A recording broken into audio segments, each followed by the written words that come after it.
कक्षा 9 हिंदी क्षितिज पाठ 2 लासा की ओर के प्रश्नोत्तर। राहुल सांकृत्यायन का जीवन परिचय। इनका जन्म सन 1893 में उनके ननिहाल गांव पंदहा जिला आजमगढ़ उत्तर प्रदेश में हुआ। पैतृक गांव कनेला। मूल नाम था केदार पांडेय। उनकी शिक्षा काशी, आगरा और लाहौर में हुई। सन 1930 में उन्होंने श्रीलंका जाकर बौद्ध धर्म ग्रहण कर लिया। तब से उनका नाम राहुल सांकृत्यायन हो गया। राहुल जी पाली, प्राकृत, अपभ्रंश, तिब्बती, चीनी, जापानी, रूसी सहित अनेक भाषाओं के जानकार थे। उन्हें महापंडित कहा जाता था। राहुल सांकृत्यायन ने उपन्यास, कहानी, आत्मकथा, यात्रावृत्त, जीवनी, आलोचना, शोध आदि अनेक विधाओं में साहित्य सृजन किया। इनकी प्रमुख रचनाएं मेरी जीवन यात्रा 6 भाग में है, दर्शन, दिग्दर्शन, 22वीं सदी, वोल्गा से गंगा, भागो नई दुनिया को बदलो, दिमागी गुलामी, घुमक्कड़ शास्त्र। इनकी मृत्यु सन 1963 में हुई। प्रश्न नंबर 1। थोंगला के पहले के आखिरी गांव पहुंचने पर भिखमंगे के वेश में होने के बावजूद लेखक को ठहरने के लिए उचित स्थान मिला, जबकि दूसरी यात्रा के समय भद्र वेश में भी उन्हें उचित स्थान नहीं दिला सका। क्यों? उत्तर है, इसका मुख्य कारण था संबंधों का महत्व। तिब्बत में इस मार्ग पर यात्रियों के लिए एक जैसी व्यवस्थाएं नहीं थी, इसलिए वहां जान पहचान के आधार पर ठहरने का उचित स्थान मिल जाता था। पहली बार लेखक के साथ बौद्ध भिक्षु सुमति की वहां जान पहचान थी, पर 5 साल बाद बहुत कुछ बदल गया था। भद्रवेश में होने पर भी उन्हें उचित स्थान नहीं मिला था। उन्हें बस्ती के सबसे गरीब झोंपड़ी में रुकना पड़ा। यह सब उस समय के लोगों की मनोवृत्ति में बदलाव के कारण ही हुआ होगा। वहां के लोग शाम होते ही छंग पीकर होश खो देते थे और सुमति भी साथ नहीं थे। यहाँ पे जो छंग शब्द आया है, यह कोई नशीला पदार्थ है। प्रश्न 2। उस समय के तिब्बत में हथियार का कानून न रहने के कारण यात्रियों को किस प्रकार का भय बना रहता था? उत्तर है, उस समय के तिब्बत में हथियार रखने से संबंधित कोई कानून नहीं था। इस कारण लोग खुलेआम पिस्तौल, बंदूक आदि रखते थे। साथ ही वहां अनेक निर्जन स्थान भी थे जहां न पुलिस का प्रबंध था न खुफिया विभाग का। वहां डाकू किसी को आसानी से मार सकते थे, इसलिए यात्रियों को हत्या और लूटमार का भय बना रहता था। प्रश्न 3 है, लेखक लंकोर के मार्ग में अपने साथियों से किस कारण पिछड़ गए थे? उत्तर है, लंकोर के मार्ग में लेखक का घोड़ा थककर धीमा चलने लगा था, इसलिए वे अपने साथियों से पिछड़कर रास्ता भटक गए। प्रश्न 4 है, लेखक ने शेखर विहार में सुमति को उनके यजमानों के पास जाने से रोका, परंतु दूसरी बार रोकने का प्रयास क्यों नहीं किया? उत्तर है, लेखक ने शेखर विहार में सुमति को उनके यजमानों के पास जाने से रोका, परंतु दूसरी बार लेखक एक मंदिर में रखी बुद्ध वचन अनुवाद की हस्तलिखित पोथियां पढ़ रहे थे।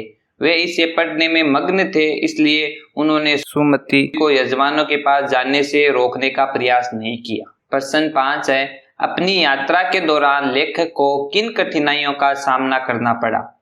इसका उत्तर है, लेखक को निम्नलिखित कठिनाइयों का सामना करना पड़ा। उस समय भारतीयों को तिब्बत यात्रा की अनुमति नहीं थी, इसलिए उन्हें भिखमंगे के रूप में यात्रा करनी पड़ी।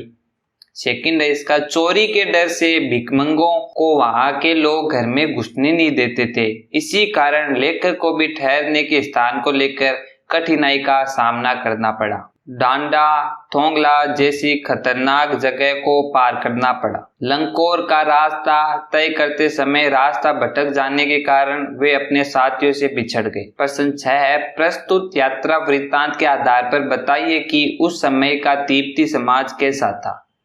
उत्तर है, उस समय तिब्बती समाज में छुआछूत, जाति पांति आदि कुप्रथाएं नहीं थी। औरतें पर्दा नहीं करती। कोई अपरिचित व्यक्ति भी किसी के घर में अंदर तक जा सकता था, परंतु भिखमंगों को लोग चोरी के डर से घर में घुसने नहीं देते थे। प्रश्न 7 है, मैं अब पुस्तकों के भीतर था। नीचे दिए गए विकल्पों में से कौन सा इस वाक्यों का अर्थ बतलाता है? फर्स्ट है लेखक पुस्तकों को पढ़ने में रम गया।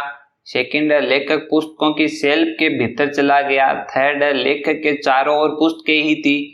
फोर्थ है पुस्तक में लेखक का परिचय और चित्र छपा था। इसका उत्तर है लेखक पुस्तकें पढ़ने में रम गया। प्रश्न 8, सुमति के यजमान और अन्य परिचित लोग लगभग हर गांव में मिले। इस आधार पर आप सुमति के व्यक्तित्व की किन विशेषताओं का चित्रण कर सकते हैं?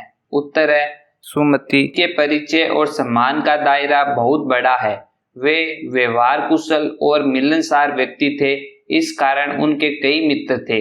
वह कई बार तिब्बत आ चुके थे और वहां के हर गांव से पूरी तरह परिचित थे। प्रश्न 9, हालांकि उस वक्त मेरा भेष ऐसा नहीं था कि उन्हें कुछ भी ख्याल करना चाहिए था। उक्त कथन के अनुसार हमारे आचार व्यवहार के तरीके वेशभूषा के आधार पर तय होते हैं। आपकी समझ से यह उचित है अथवा अनुचित विचार व्यक्त करें। उत्तर है हम जब किसी से मिलते हैं तो सामान्यतः वेशभूषा से उसकी पहचान करते हैं। हम अच्छा पहनावा देखकर किसी को अपनाते हैं तो गंदे कपड़े देखकर उसे धुतकारते हैं। लेखक भिखमंगों के वेश में यात्रा कर रहा था, इसलिए उसे यह अपेक्षा नहीं थी कि शेखर विहार का भिक्षु उसे सम्मान पूर्वक अपनाएगा। मेरे विचार से यह अनुचित है। अनेक संत महात्मा और भिक्षु साधारण वस्त्र पहनते हैं, किंतु वे उच्च चरित्र के इंसान होते हैं। हम वेशभूषा के आधार पर ही भले बुरे की पहचान करते हैं, परंतु अच्छी वेशभूषा में कुत्सित विचारों वाले लोग भी हो सकते हैं। गरीब व्यक्ति भी चरित्र में श्रेष्ठ हो सकता है। वेशभूषा सब कुछ नहीं है। प्रश्न 10, यात्रा वृत्तांत के आधार पर तिब्बत की भौगोलिक स्थिति का शब्द चित्र प्रस्तुत करें। वहां की स्थिति आपके राज्य या शहर से किस प्रकार भिन्न है? इसका उत्तर है तिब्बत एक पहाड़ी प्रदेश है, जिस कारण यहाँ बर्फ पड़ती है। इसकी सीमा हिमालय पर्वत से शुरू होती है। डांडे के ऊपर से समुद्र तल की गहराई लगभग 17-18 हजार फीट है। पूर्व से पश्चिम की ओर हिमालय के हजारों श्वेत शिखर दिखते हैं। बीटे की ओर दिखने वाले पहाड़ों पर न तो बर्फ की सफेदी थी, न किसी तरह की हरियाली। उत्तर की तरफ पत्थरों का ढेर है। अपने राज्य या शहर के बारे में विवरण सभी बच्चे अपनी भाषा में देंगे, तो इसका सेकंड पार्ट आप अपने मन से लिखेंगे। प्रश्न 12, यात्रा वृत्तांत गद्य साहित्य की एक विधा है। आपकी इस पाठ्य पुस्तक में कौन कौन सी विधाएं हैं? प्रस्तुत विधा उनके किन मायनों में अलग है? उत्तर, प्रस्तुत पाठ्य पुस्तक में महादेवी वर्मा द्वारा रचित मेरे बचपन के दिन संस्मरण में है। संस्मरण भी गद्य साहित्य की एक विधा है। इसमें लेखिका के बचपन की यादों का एक अंश प्रस्तुत किया गया है। यात्रा वृत्तांत तथा संस्मरण दोनों ही गद्य साहित्य की विधाएं हैं, जो कि एक दूसरे से भिन्न हैं। यात्रा वृत्तांत किसी एक क्षेत्र की यात्रा के अपने अनुभवों पर आधारित है तथा संस्मरण जीवन के किसी व्यक्ति विशेष या किसी खास स्थान की स्मृति पर आधारित है।